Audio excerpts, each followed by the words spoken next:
Gracias. Propongo un análisis y que imaginemos por esta vez lo que sería la situación energética del país de haberse continuado en el camino de los gobiernos anteriores, con la tendencia económica que se mantuvo en los últimos 5 sexenios. Si no gobernara actualmente la Cuarta Transformación, ¿cuál sería nuestra realidad energética con sus efectos en las demás áreas de la sociedad y del país? La mayoría coincidiremos en que no existiría la refinería de Dos Bocas y no seríamos los dueños de la refinería de Deer Park. Pemex se encontraría casi en ruinas con sus otras 6 refinerías en total abandono y con la extracción de petróleo en continuo descenso, como venía sucediendo persistentemente. México sería totalmente dependiente de las importaciones de gasolina, diésel y turbocina americana a 30 pesos el litro mínimo o a lo que quisieran vendérnosla en los Estados Unidos. Nos han querido hacer creer que la refinación es un mal negocio. Esto es falso. La refinación es un proceso de aumento de valor. El petróleo crudo es un almacén de energía, pero no tiene utilidad por sí mismo.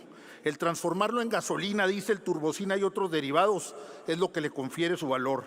Los países con más alto desarrollo económico del planeta se distinguen por añadir valor a todos los productos del sector primario: minería, petróleo, agricultura, silvicultura, pesca, ganadería. Esa transformación es la que les permite alcanzar altos niveles de bienestar para su población. Del 80 al 88% del petróleo se transforma en combustible y el resto en otros subproductos que también se venden a buen precio. El costo directo real de la gasolina en su equivalente en petróleo es de 14 pesos el litro. ¿Cómo no va a ser un buen negocio transformarlo en gasolina? Los costos principales en una refinería son los fijos: inversión inicial y financiamiento. Tiene una pregunta del diputado Atanasio, si usted la quiere aceptar. Pues sí, adelante.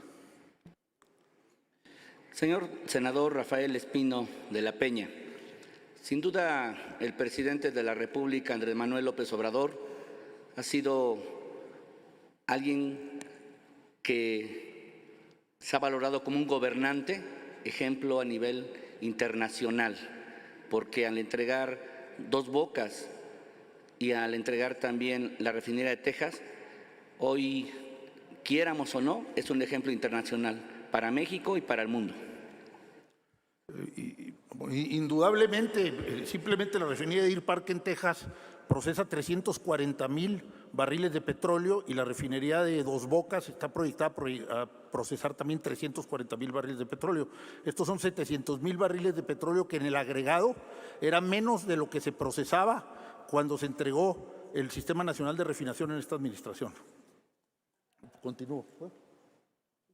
Muchas gracias. Adelante. Los costos principales en una refinería son los fijos de inversión y el financiamiento.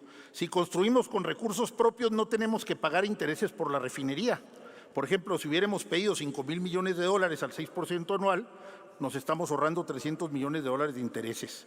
En el caso de la inversión, si invertimos $10,000 millones y de acuerdo a estándares internacionales requerimos depreciarla, digamos, en 15 años, son $670 millones al año, depreciación que se queda aquí en México y libera flujo para pagar pasivos acumulados de administraciones anteriores. Al refinar con recursos propios ahorramos 4 pesos por litro solo de depreciación y intereses que no se van a otro país. Adicionalmente, una refinería emplea mano de obra calificada con impactos en la economía nacional y constituye un eslabón sumamente importante en la cadena de valor que se mantiene en México, lo que no sucedía. Por ello, algunas de las economías más avanzadas del mundo que no producen crudo sí lo refinan, como el caso de Japón, Alemania, España y Francia. Y países productores como Estados Unidos, China o Rusia refinan más crudo del que producen. En los últimos 25 años, México ha sufrido un retroceso considerable en la capacidad para producir la energía que consume, bajando de un primer lugar que tuvo de 1980 a 1992 al 11º lugar en el índice de riesgo de seguridad energética. Hemos perdido la capacidad de autoabastecer la demanda de energía interna, aumentando la dependencia del exterior, y eso es precisamente lo que ha combatido este gobierno con su política energética. De 2000 a 2017, México pasó de producir un excedente de 42% del consumo de energía a un déficit del 30%. Esta terrible situación, siendo México un gran productor de crudo, es atribuible a la ineficiencia de los gobiernos anteriores y a políticas energéticas opuestas a dotar a los mexicanos de mayor seguridad energética y de bienestar.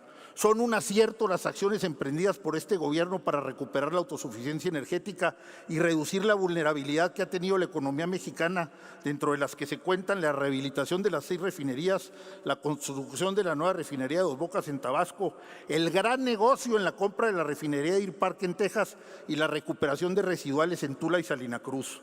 Estas acciones, como lo expuso el presidente en julio de 2020, se dirigen a mantener la política de no aumentar en términos reales los precios de los combustibles y la electricidad, alcanzar la autosuficiencia energética, no exportar petróleo y dejar de importar gasolinas y diésel. Al refinar, se contribuye al fortalecimiento de la soberanía nacional, al saneamiento de las finanzas de Pemex, al incremento en los ingresos petroleros de la Federación y a transferir beneficios para el consumidor en el precio moderado de los combustibles. Debemos dar seguimiento a esta magna obra de infraestructura por las bondades que ofrece, supervisando que se mantengan niveles de eficiencia y productividad de acuerdo con los más altos estándares de la industria en beneficio de nuestro pueblo. Muchas gracias, presidenta. Gracias. Muchas gracias, senador. Procederemos ahora a la ronda de intervenciones para rectificación de hechos. Tengo